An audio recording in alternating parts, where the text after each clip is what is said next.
로마서는 1장부터 11장까지가 교리고 12장부터가 삶의 실천, 도덕적인 윤리의 실천입니다. 12장은 특히 1절에서 2절이 이제 윤리 실천의 대강령이죠. 원리입니다. 우리 지난주에 그러면 대강령이 나와서 이제 강론이 나와야 되죠. 총론이 나왔으니까. 그래서 지난주에 우리가 교회 생활이 어떻게 되어야 되는가, 공동체의 삶의 원리를 규정을 했습니다. 굉장히 중요하다고 했습니다. 윤리에서 제일 기초가 교회 생활입니다. 교회 생활 안 되면 다른 생활 안 되는 겁니다. 안 되게 되어 있습니다. 그래서 세 가지죠. 첫 번째는 믿음의 분량대로 생각하라. 그러니까 자기 분수를 알아야 되는 겁니다. 두 번째는 지체의 원리로 교회는 구성되어 있다는 겁니다. 내 혼자가 아니라는 거예요. 내가 아프면 상대가 아픈 겁니다. 내가 엉망이면 사람이 고통을 당한다는 것이죠. 이 지체의 원리입니다. 손가락이 아프면 가슴이 아프죠. 세 번째는 다른 지체에 있는 은사를 잘 인정하라는 겁니다. 왜 인정해야 되냐면은 내 손에 필요한 건 다른 지체에서 다 와야 되는 겁니다. 나의 본질적인 필요는 내한테 있는 게 아니에요. 옆에 있는 그 지체들이 있으니까 내가 풍성한 겁니다. 그걸 인정을 해야 나도 풍성하고 서로가 다 풍성해지고 교회도 풍성해진다는 겁니다. 이 세 가지를 잘 기억을 해야 교회 생활을 잘할 수가 있다 하는 겁니다. 오늘 이 말씀은 그럼 교회에서 우리가 교회 생활을 잘해야 되는데 그럼 교회에 공동체가 어떤 공동체냐 하는 그 문제입니다. 사랑의 공동체입니다. 모든 것은 사랑으로 다 이루어지는 겁니다. 교회는 뭐 하는 곳이냐? 하나님의 사랑을 실천하는 장소입니다. 교회에서 싸우면 안 돼요. 이 세상에도 사랑을 많이 하는데 좀 감정적이죠. 굉장히 느낌적입니다. 그리고 불쌍한 사람들 좀 이렇게 동정하는 상당히 소극적입니다. 불교도들은 굉장히 불심을 가지고 사랑을 열심히 합니다. 왜냐하니까 사랑을 많이 하면 공덕을 많이 쌓는 것이기 때문에 좋은 곳으로 갑니다. 예수님 당시에도 많은 사람들이 사랑에 대해서 오해를 많이 했습니다. 예수님 당시에 유대인들은 사랑할 만한 사람만 사랑했습니다. 이방인들은 사랑을 안 했습니다. 그거는 죄인도 그런 사랑을 한다 하면서 그거는 사랑이 아니다. 그렇게 말씀을 하셨습니다. 우리 교회 안에서 기독교의 사랑은 무엇이냐? 기독교의 사랑은 하나님의 사랑을 우리가 이렇게 구현해내는 겁니다. 하나님의 사랑은 거짓이었고 보상을 바라지 않고 아낌없이 주는 사랑입니다. 그리고 먼저 사랑합니다. 한 번 사랑하면 끝까지 책임지는 사랑을 합니다. 그리고 자기를 죽이고 희생해서 다른 사람을 세우는 십자가적인 구속적인 사랑을 합니다. 이게 하나님의 사랑입니다. 이 사랑이 교회 안에서 막 넘쳐야 된다는 겁니다. 우리가 예수 믿으면 이 사랑이 가능하다는 겁니다.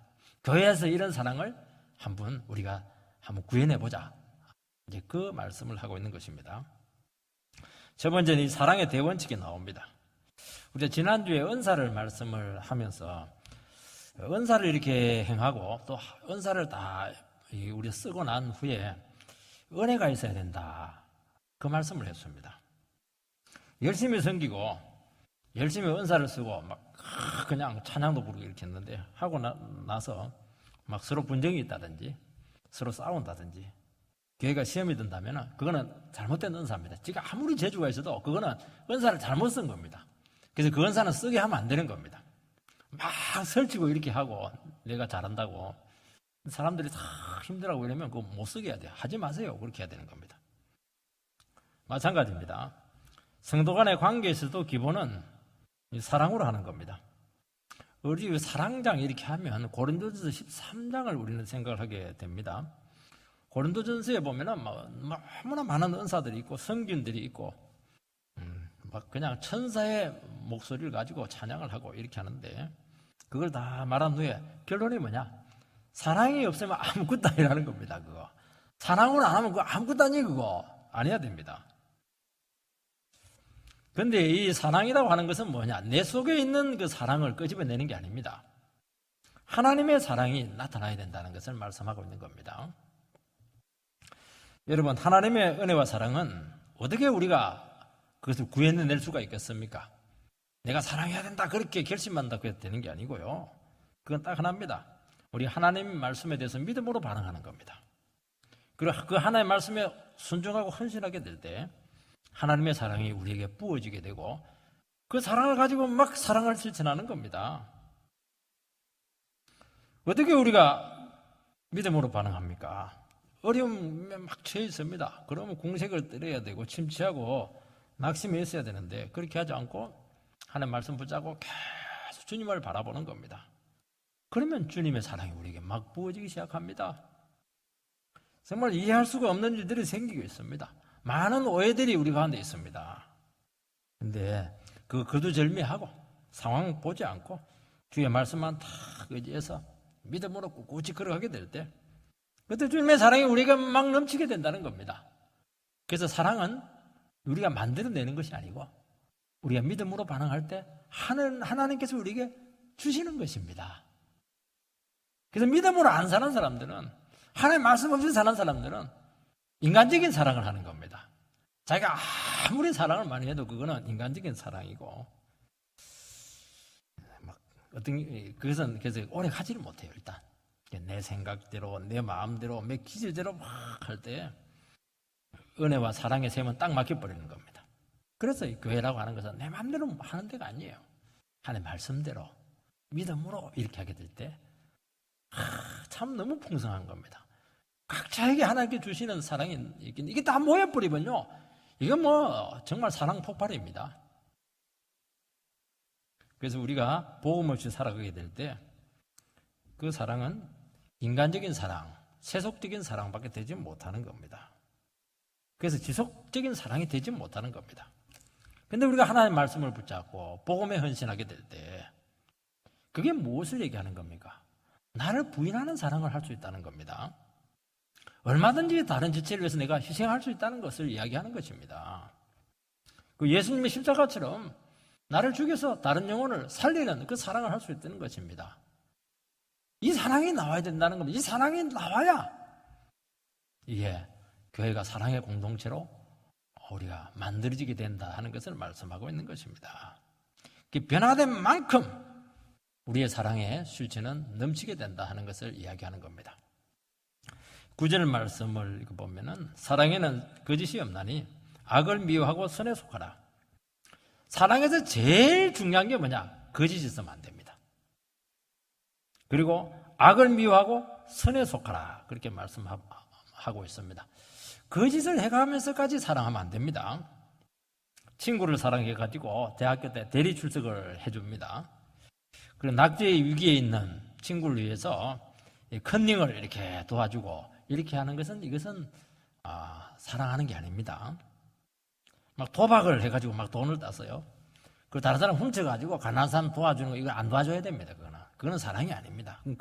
이거는 거짓입니다. 여기서 이제 거짓이다 이 말 뜻은 뭐냐? 위선자다 아니면 무대에서 연극을 하는 배우 이제 이런 의미를 원래 뜻을 가지고 있습니다.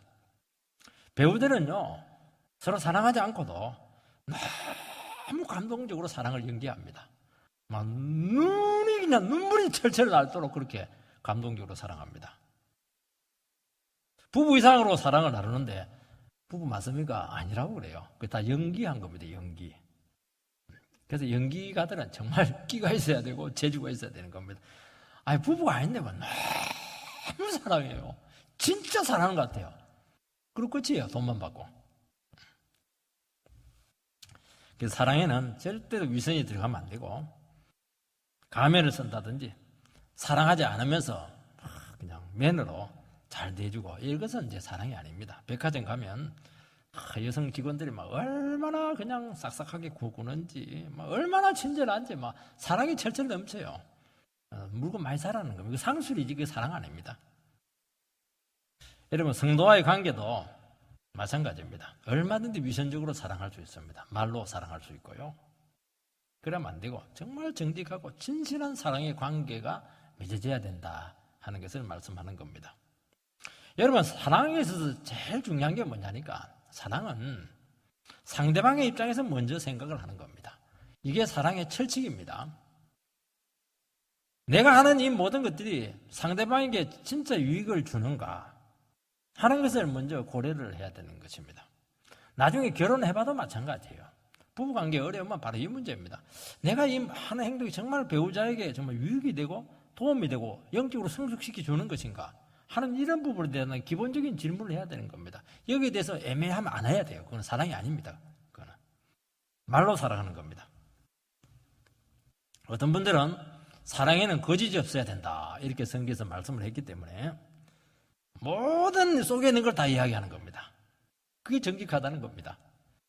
어떤 분은 자기 속에 있는 생각을 다 말하는데 가만히 듣고 있으면 내가 얼마나 정직한가 하는 것을 자랑하고 있습니다. 그 말 다 듣고 난 후에 그 말 들은 사람들이 굉장히 부담이 되는 겁니다. 이게 힘들어지는 것이죠. 여러분 부부가 아무리 정직하다고 해서 서로 그냥 남편이 아내 보고 당신 과거 다 이야기해요. 그 고지고대로 듣었다가 뒷감당을 어떻게 하려고 합니까? 그거는 부담을 주는 거죠. 그거는 그렇게 하면 안 되는 겁니다. 결혼하면 끝이에요. 일단 결혼하면 끝이에요. 그래서 자기 자신의 과거를 배우자에게 말하고 나서 나는 정직하게 당신에게 다 고백을 했으니까 그리고 뭐 자유하는 겁니다. 근데 그 부담은 뭐 배우자가 그냥 다 떠안고 힘들어하는 것입니다. 그것도 굉장히 무책임한 겁니다. 그래서 사랑이라고 하는 것은 내 입장에서 생각하는 게 아닙니다. 상대방에게 도움이 되고 상대방을 세워주고 상대방을 영적으로 풍성하게 해줄 수 있는가 이런 기본적인 질문을 반드시 해야 된다는 겁니다. 여러분 우리 인간은 다른 사람이 살아온 잘못된 허물까지 우리는 감당할 수가 없는 겁니다. 그걸 자꾸 부담을 지우는 거예요. 정직하다고 이렇게 해서. 그건 부담을 지우면 안 되고 자기가 감당해야 되는 겁니다. 정말 제가 봐도 못생겼습니다. 본인도 못생겼다고 생각합니다. 부모님도 너는 어떻게 우리 몸에서 태어났는데 어째 이렇게 생겼냐 그렇게 합니다. 그런데도 불구하고 굳이 그 사람에게 당신 왜 이렇게 못생겼어요? 그렇게 말할 필요는 없는 겁니다. 다 알고 있는 겁니다. 사랑은 다른 사람의 유익을 반드시 먼저 생각을 해야 되고 그게 기본이라는 겁니다. 그래서 사랑에는 거짓이 없다 하는 것은 그만큼 사랑에는 거짓이 들어갈 소지가 너무 많다는 겁니다. 그래서 사랑은 늘 얘기하지만 상대방을 먼저 생각하라. 상대방을 어떻게 깎아내리는 것이 아니고 어떻게 하면 세워줄까. 그에도 마찬가지예요. 내가 잘나서는 안 되는 겁니다. 나를 죽여가지고 어떻게 상대방을 이렇게 힘을 북돋아 줄까? 용기를 줄까?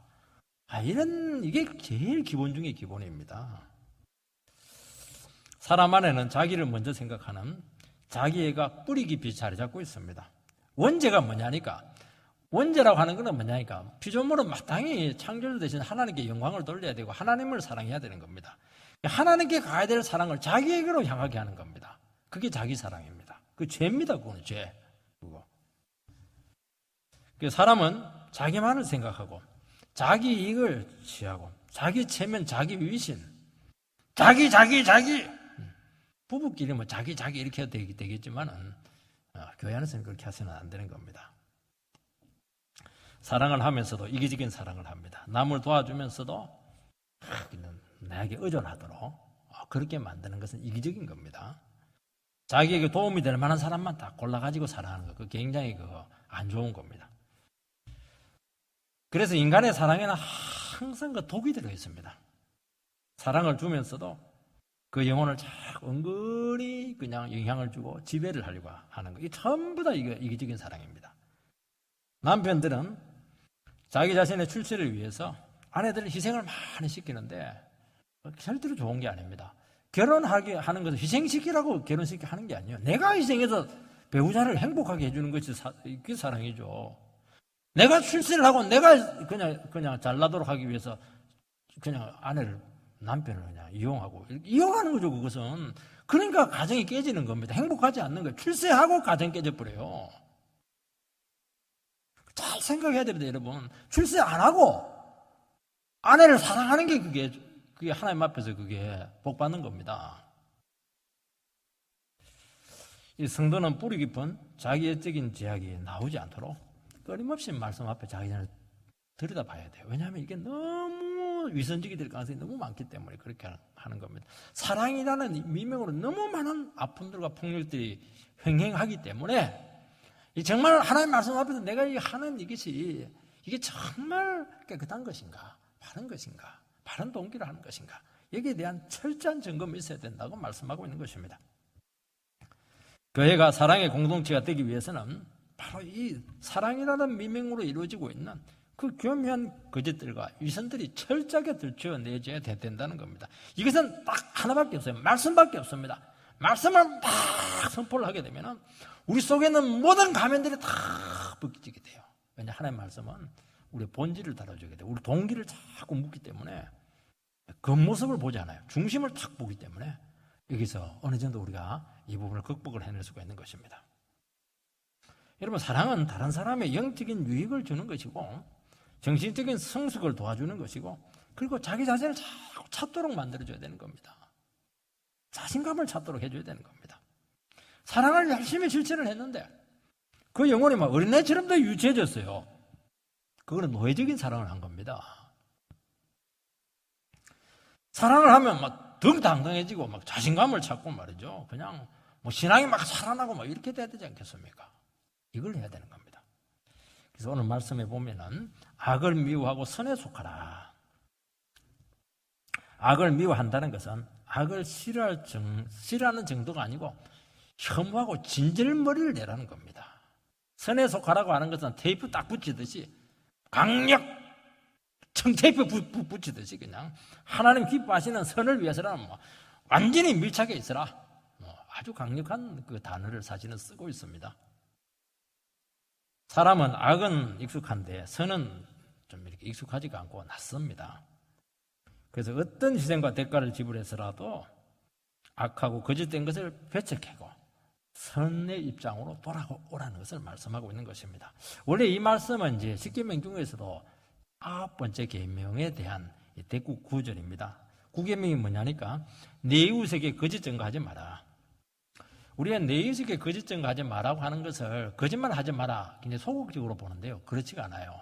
원래 9계명은 법정에서 이루어지는 겁니다. 법정에서 정언에 따라서 그 사람 죽이고 살리는 겁니다. 재산 몰수시키고 완전히 이 세상에서 그냥 하직하게 만들 수 있는 겁니다. 그 정언 하나에 의해서 거짓 증거하지 말라는 겁니다. 돈 받고 그렇게 하지 말라는 거예요. 진실하게 말하면 자기가 손해가 될 수도 있어요. 자기가 또 위협을 받을 수도 있습니다. 왜냐하면 권세자들에 의해서요. 그거 각오하고 진실을 이야기하라는 겁니다. 그게 사랑이라는 것이죠. 그래서 다른 사람을 사랑하기 위해서 기꺼이 내가 대가를 지불하는 거, 이것이 이 사랑의 정신이고 악을 미워하고 선에 속하는 겁니다. 얼마나 어렵습니까? 지금 우리나라 지금 사법 계통이 굉장히 문제가 많아요. 내가 봤을 때는 진실하지가 않아요. 정말 악을 악이라고 이야기를 해야 되고 선을 선이라고 해야 되는데 안 그래. 전부 다 일치해가지고 입을 맞아버리는 겁니다. 하나님 그거 절대 용서하지 않습니다. 그건 사랑이 아니에요. 그건 악한 겁니다. 여러분, 다른 영혼을 살리는 사랑을 하려고 하면은 그래서 분별력이 참 필요합니다. 왜 분별력이 필요하냐니까 이 사랑이 어려워요.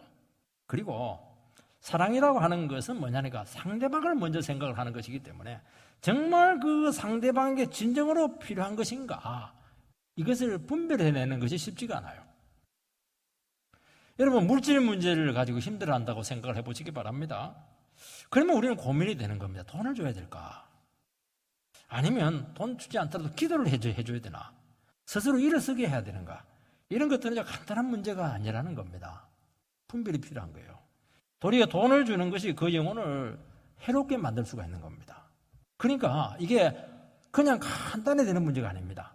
사랑을 안 하면 뭐 그냥 말로 되면 아무 상관이 없어. 진짜 사랑을 하려고 하면은요, 얼마나 고민을 많이 해야 되고, 얼마나 기도를 많이 해야 되고, 얼마나 그 영혼을 세계 속으로 깊이 들어가야 되는지 모르는 겁니다. 그게 사랑이 제일 어려운 겁니다. 그래서 사랑을 안 해버려요. 안 하면 또 안 되는 겁니다. 해야 되는 겁니다.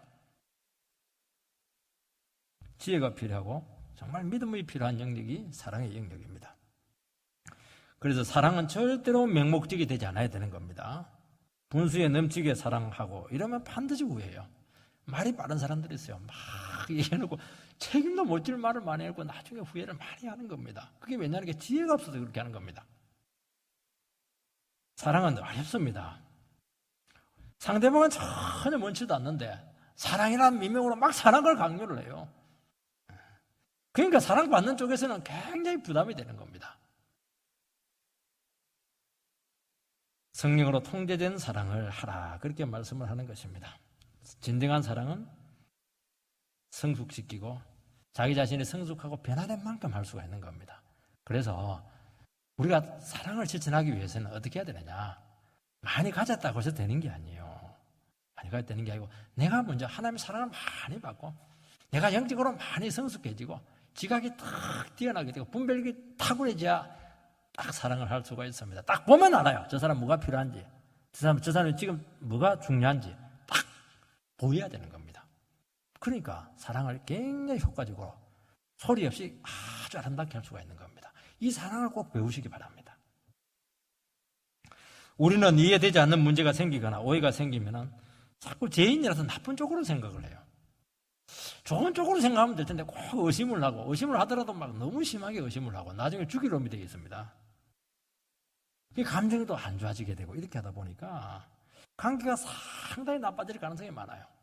교회는요, 잘못하면요 원수가 될 가능성이 많습니다. 교회 안에서 원수가 되면 영원히 약이 없어요, 이게. 그래서 원수까지 가면 안 되는 겁니다. 왜 그러냐니까 자꾸 나쁜 쪽으로 생각을 많이 해서 그렇게 하는 겁니다. 혐의를 가지고 별것 아닌데 나중에 보면은 자꾸 그렇게 하는 겁니다. 왜냐하면 이 성도님들은 어떤 문제를 볼 때 그냥 나타난 상황만 보는 것이 아니고 동기를 자꾸 따져요. 본심이 뭘까? 이런 쪽으로 생각을 하기 때문에 이해가 안 되면 굉장히 힘들어하는 것입니다. 그때 어떻게 해야 되는 겁니까? 선한 쪽으로 생각해라. 이해가 안 되는 쪽은 무조건 믿어주라. 기다려주라. 이게 답입니다. 이게 뭐냐니까 악을 미워하고 선에 속하는 겁니다. 비록 그 사람이 나쁜 의도를 비록 가졌고 있을지라도 잘 분별해서 그냥 믿고 이렇게 가면 내 믿음대로 되는 겁니다. 그 사람 믿음대로 되는 게 아니고 내가 그 사람 믿어줘 버리면은 내 믿음대로 따라오게 돼 있는 겁니다. 하나님 그 믿음 가운데 반드시 역사를 하시거든요. 사랑하기 때문에 그게 가능한 겁니다. 그래서 신앙이 성숙할수록 어떻게 하느냐, 좋은 쪽으로 생각을 합니다.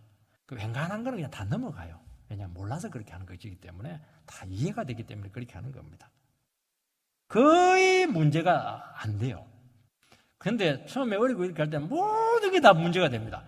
요리 보는 것도 꼴쳐본다 그러고 고개 숙이는 것도 나를 무시한다고 그러고 어떻게 해야 될지를 몰라요. 고개 숙일 수가 있고 뭐 눈 이렇게 뒷거리 들어가지고 이렇게 할 수도 있는데 나한테 꼴쳐본다는 거예요 이게. 목사님 진짜 사랑이 없네. 그게 나가버리는 거예요 여기에. 성숙하면요 문제될 게 거의 없습니다. 거의 다 넘어갑니다. 믿음대로 이끄신다는 겁니다. 그런 신앙을 가지시기 바랍니다. 두 번째는 먼저 열심히 사랑을 실천하시기 바랍니다. 방금 우리가 한 게 이게 사랑의 대원칙이죠. 성경은 참 논리적입니다. 원칙이 나오면 또 원칙에 따른 실천사항이 나오는 겁니다. 방법론입니다. 10절, 11절 이거 보면은 형제를 사랑하여 서로 우애하고 존경하기를 서로 먼저 하며 부지런하여 게으르지 말고 열심을 품고 주를 섬기라. 형제를 사랑하여 서로 우애하여 똑같은 말입니다. 형제처럼 서로 사랑하라 하는 겁니다. 우애, 형제, 가족적인 사랑입니다. 교회는 어떤 곳이냐? 교회는 가족 공동체입니다. 사랑의 가족 공동체입니다. 이런 가족 간의 사랑은 자연스러워요. 형제끼리는 어떤 사이냐? 형제끼리 막 어릴 때 보면 막 3차 대전을 하죠. 얼마나 자기들끼리 터울 한 두세 살 되는 것들이 얼마나 싸우는지 몰라요. 2명 하면요 2차 대전이고 3명이면 3차 대전이고요 4명이면 4차 대전이더라고요. 난리가 나요. 4차 대전을 일으킨 집안 보니까 엄마는 아예 막 포기하고 구석에 성경 보고 있더라고. 막 예수님 평화 하면서 보고 있어요. 막 대책에도 안 쓰니까.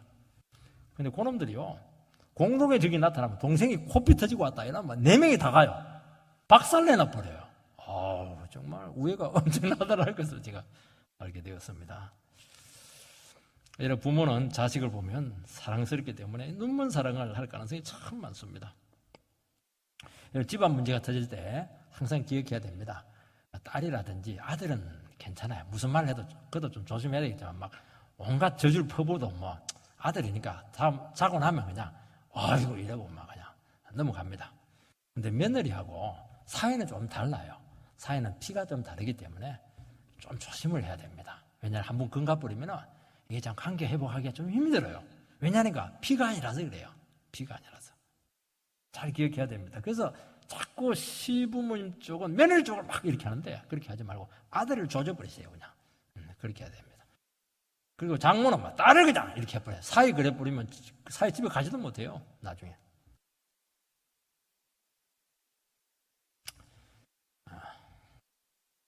교회 안에서는 어떻게 해야 됩니까? 교회는 그리스도의 피로 연결된 한 가족 공동체입니다.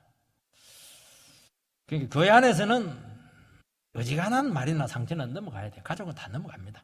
넘어갑니다.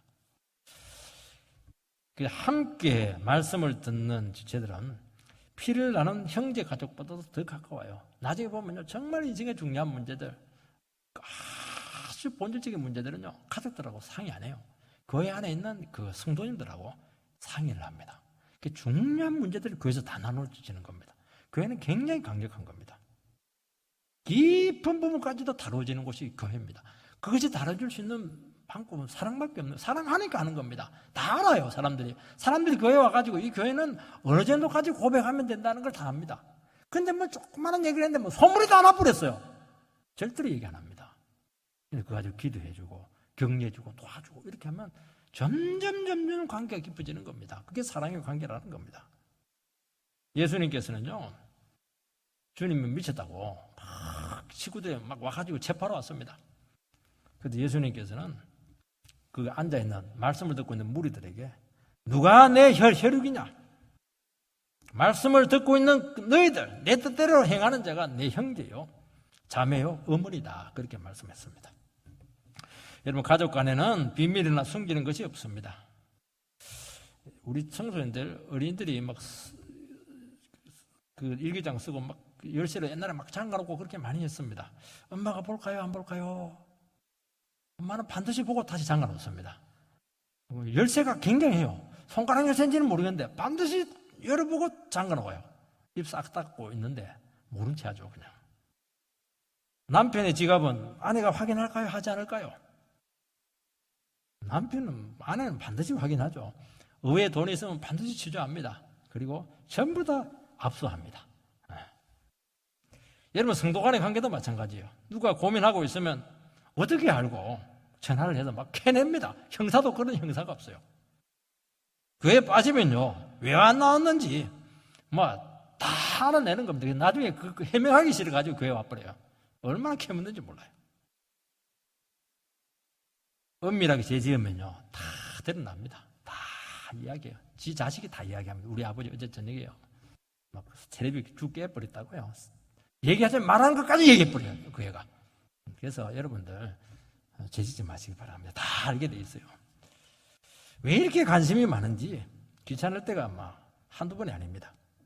그 집에 숟가락 숫자까지 다 알고 있고, 요즘은 보니까 애완견을 많이 키우는데 애완견 이름도 다 구름이 알고 있고, 그 성질이 앙칼지더라, 그 성질까지 다, 개 성질까지 다 알고 있어요.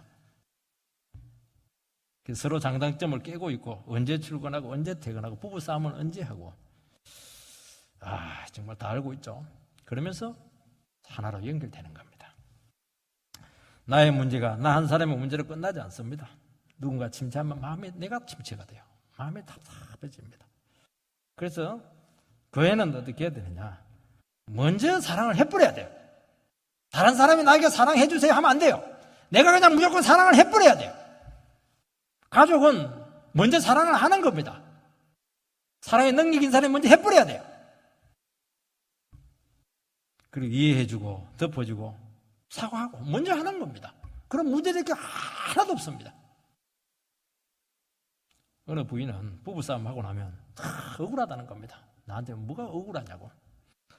그건 싸우고 나서 똑같이 잘못하고 어떤 건 남편이 잘못했는데 항상 내가 먼저 사과를 한다는 겁니다.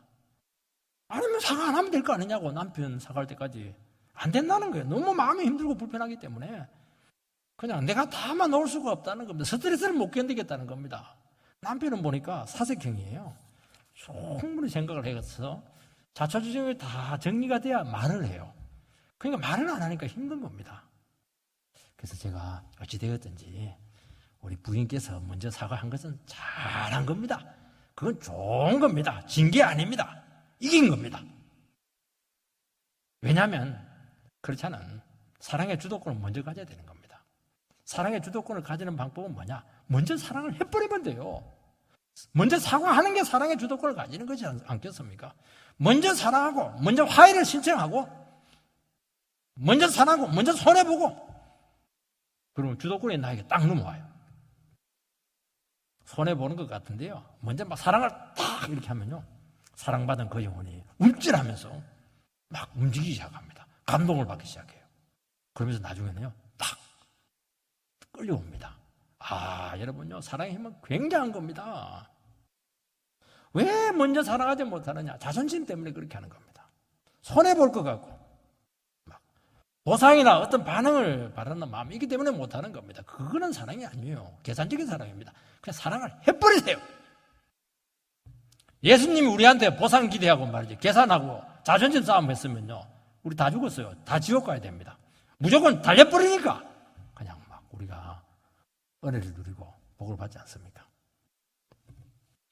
여러분, 가족 간의 사랑은 흥정이나 계약이 아닙니다. 참, 부모님, 저도 어머니가 돌아가셨지만은요, 다 줬어요. 저한테 다 줬습니다. 그리고도 또 못 살고 힘들어하고, 목회하니까 또 못 산다고 그러니까 또 30돈 끄집어 내가지고 다 주고 또 돌아가셨어요. 그게 무슨 계약입니까? 감사하죠. 너무 감사하죠. 이 부부도요, 한 번씩 그 연애할 때로 한번 돌아갔으면 하는 생각이 있습니다. 연애할 때는요, 다 줘요. 맛있는 거 막 그냥 사주고, 뭐라 막 호텔 데려가가지고 막 쓸기하고요. 너무 잘해줘. 문제는 결혼하고 나서 문제입니다. 끝안하면 보르자세면 내 팽개 쳐버려요. 연애할 때는요, 버스 타고 가다가 막 자매가 그냥 고개 이렇게 하고 막 침 흘리고 이렇게 해도 막 팔 안 빼요. 팔이 끊어지는데도 막 끝까지 막 참고 있습니다. 그리고 일부러 종착역까지 가요. 참. 절대로 팔 저리다 그런 말 안 합니다. 결혼하면 다리말로 와도 주차버려요. 사랑하면 서로 종이 되는 것을 부끄러워하지 않습니다. 우리가 그리스도인이 되었다고 하는 것은 더 이상 우리 자신을 위해서 사는 것을 포기했다는 것이고, 다른 지체를 위해서 기꺼이 고통을 감수하는 것을 영광스럽게 생각하는 겁니다. 이게 제일 아름다운 거예요. 사랑의 수고가 제일 귀한 겁니다, 여러분. 서로 존경하라고 하는 것은 내가 인정받고 존경받으려고 하기 전에 먼저 다른 사람을 인정하고 존경해야 됩니다. 경쟁적으로 존경을 하라는 겁니다. 우리는 존경할 만하니까 존경을 한다 그렇게 하는데, 그러면 존경이 안 됩니다. 존경할 수가 없어요. 그래도 서로 존경하라고 말씀하니까 명령을 따라야 되는 겁니다. 어떻게 해야 되는 겁니까? 장점을 찾아서 인정을 해줘야 됩니다. 우리가요, 감정이 안 좋을 때는 다 나쁜 것 같은데요, 한 사람 한 사람들이 안 나타나는 거지 자세히 조사를 해보고 자세히 생각을 해보면 정말 저 사람이 뭐 장점이 있겠는가 생각이 되는 게 아니고 한두 개 많이 찾아내는데요, 그렇지가 않아요. 자세히 보면요, 너무 귀한 장점들이 너무 많아요. 우리가 못 봐서 그러는 겁니다. 그런데 그게 왜 중요하냐니까, 그 사람에게도 장점에 대해서 참 존귀하게 하는 것도 있지만요, 그 귀한 장점들이 우리 교회를 너무 풍성하게 하는 겁니다. 나의 행복은 누구에게 달렸는가? 저 사람의 속엔 장점이 막 살아나면 전부 다 그게 나에게 복으로 오는 겁니다. 나에게 풍성함으로 오는 거예요. 내가 행복하기 위해서 존경을 하시기 바랍니다. 그럼 막 살아나요, 사람이.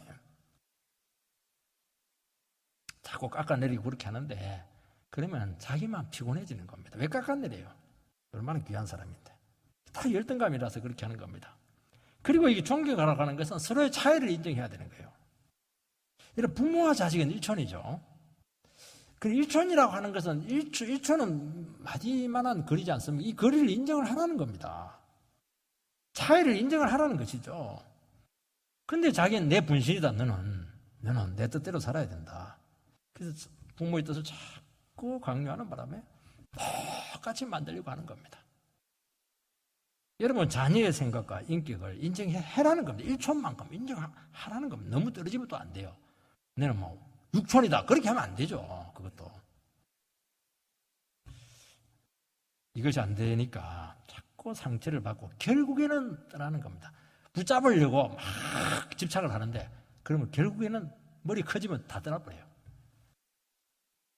사랑은 자기와 같이 만들려고 하는 것이 아닙니다. 그 사람을 있는 그대로 인정해주고 있는 그대로 내가 수용하는 것이 사랑하는 겁니다. 그를 인정해 줘야 돼요. 차이를 인정하라는 겁니다. 얽어매는 사랑이 아니고 자유케 하는 게 사랑인 겁니다. 여러분, 우리도 부부 생활이 어려운 것은 뭐냐니까 배우자를 내 취향으로 만들어 놓고 사랑하려니까 안 되는 겁니다. 왜 내 취향으로 만드는 거예요? 그 영혼 있는 그대로 그냥 살려주는 겁니다. 그리고 도와주는 겁니다. 그러면 다 살아나는 겁니다. 저는 오랫동안 부교육자로 한 24년을 부교육자로 있었는데요. 담임 목사에 있으면서도 한 분을 모셨습니다. 여기서 이제 동력을 하면서 존경한다는 것이 무엇인가 하는 것을 좀 체득을 했습니다. 왜냐하니까 교회는 항상 담임 목사님 중심입니다. 그러니까 담임 목사님이 모든 인기 다 끌고 존경 다 받고 나는 뭘 시다만 하고 막 주목도 못 받고 말이지. 주눅이 들고 말이죠. 재량 끊어놓고 설교도 막 굉장히 힘들게 하고 말이죠. 그래서 뭐 은혜가 안 됐습니다. 이분 뭐 설교 듣고 이렇게 할 때. 또 시기심도 막 생기기도 하고 그렇게 했습니다. 어느 날 주님 앞에 내 모습을 다 내려놓고 그분을 인정을 했어요. 나로서 부교육자로서 이 담임 목사님을 진심으로 인정을 했습니다. 그러니까 스트레스가 싹 사라졌어요. 그리고 그분이 나에게 걸림돌이 된다. 내가 크는데 이 사람이 딱 가리고 있다. 그런 생각을 했는데 그게 아니고 그분이 굉장히 소중하고 결국 이분이 나를 이끌어 주신다는 것을 인정하게 되었어요. 그리고 존경하게 되었고 또 내 안에는 부족하지만은 소중한 것이 있다는 것을 알고 그것이 막 살아나기 시작했습니다. 그러니까 내 입장에서 그분 나와 참 가까운 그 사람들을 참 존경하고 인정을 해주는 이게요 얼마나 귀한지 몰라요. 우리 부부들 중에서도요 남편이 참 인정하기 힘든 분들 참 많거든요. 그래서 남편은 머리로서 자꾸 인정을 해주시기 바랍니다. 그도 살고 내 속에도 살아나는 거예요. 그게 뭐냐니까 서로 존경하는 겁니다. 열심을 품고 주를 섬기라고 했습니다. 이 말은 광적으로 사랑하고 신앙생활을 하라는 것이 아닙니다. 열심을 품고 이렇게 할 때는 영에 뜨거워지고 이 말씀입니다. 심령이 성령으로 뜨거워져야 된다는 겁니다. 그래서 뜨거우니까 사랑은 뜨거운 사랑을 해야 되는 겁니다. 열심으로 사랑을 해야 되는 겁니다. 여러분, 하나님은 태양보다도 더 뜨거운 분이십니다. 그 하나님을 섬기고 있는데 어떻게 냉랭해질 수가 있겠습니까? 여러분, 예배를 드리고 내가 믿음 생활을 한다는데 어떻게 가슴이 쫙 영하 100도로 식어가지고 얼어가지고 그게 어떻게 하나님 사랑한다고 할 수가 있겠습니까? 사랑은 열이에요. 열정이에요. 뜨거움입니다. 이 뜨거움이 없으면 사랑 못하는 겁니다. 뜨겁게 예배하고 뜨겁게 은혜 받은 사람이 형제를 사랑하고 그 사랑이 불붙어가지고 막 형제 그 단단한 마음 그냥 얼어붙은 마음 막 녹여내는 겁니다. 전자레인지에 넣어가지고 해동을 시켜버려야 돼요. 하나님이 원하시기 때문에 눈치 안 보고 일단 사랑을 하는 겁니다. 뭐 시행착오 하죠. 실수도 할 수가 있습니다. 사랑의 실수는 아름다운 겁니다. 이것저것 따지지 않습니다. 물불을 가리지 않는 겁니다. 이게 사랑의 특징이에요. 그래서 영으로 사랑하라 그렇게 말씀하는 것입니다. 지금까지 우리는 사랑에 대해서, 존경에 대해서, 우애에 대해서, 따뜻함에 대해서, 용납에 대해서 말씀을 했습니다. 이렇게 우리가 서로 사랑하고 관계를 맺으면 너무 우리 관계가 온정적이지 않을까? 은혜라는 민명하에 서로 게으를 수 있는 거 아닌가? 방종하지 않겠는가? 그런 염려가 있습니다. 여러분, 가게에 주인이 있을 때하고 없을 때는 매출이 거의 한 반 정도 차이가 난다고 합니다. 왜냐하니까 주인이 막 있으면 간섭을 하니까 정신을 차리기 때문에 그렇게 하는 겁니다. 이 그리스도인은 눈에 보이지 않는 그 주인이 있다는 겁니다. 그 열심을 품고 주를 섬기라고 하는 것은 그 상대방도 귀한 것이지만 사실은 그 상대방 뒤에 계신 하나님을 보고 섬기는 겁니다. 그 사람 보고 섬기는 게 아니에요. 하나님이 너무 좋고 하나님이 그 사람을 사랑하기 때문에 하나님 지켜보고 있기 때문에 하나님 보고 사랑하는 것이지 그 사람을 보고 사랑하면 안 돼요. 안 되는 겁니다. 그래서 우리가 사람을 섬긴다고 할 때는 게으르기 쉽고 눈치를 보게 됩니다. 주님을 섬기는 마음으로 할 때. 여러분 같은 방에 살고 있는 룸메이트 그걸 누구로 생각하면 되겠습니까? 라이벌이 아니죠. 쟤는 왜 청소도 안 하나? 자꾸 이렇게 생각하니까 미운 건데 그렇게 하지 말고 주님이 내 옆에 계시네요. 그렇게 하면은 훨씬 여유가 있는 겁니다. 여러분 사랑에 눈이 멀면 부지런해지게 됩니다. 여러분 엄마들 왜 부지런합니까? 물론 타고난 부지런함이 있어서 그렇기도 한데요. 사실은 엄마들은 사랑에 불타기 때문에 부지런한 겁니다. 자식들이 너무 사랑스럽고 남편이 너무 사랑스러우니까 굳은 일만 다 하는 거예요. 그게. 그리고 어떤 남편들은 무심해가지고 당신은 정말 부지런하게 태어났는가 봐. 그럼 막 꿀밤 하나 팍 주세요. 막 사랑하기 때문에 하지 말이지. 나도 쉬고 싶다고 말이지. 나 좀 자게 해달라고. 설거지를 한번 해주든지 그렇게 하지 말이지. 말이라도 좀 이쁘게 하지 말이죠. 사랑하니까 부지런한 거예요. 이게. 내가 조금 수고하면 우리 식구들이 행복하니까 희생하는 겁니다.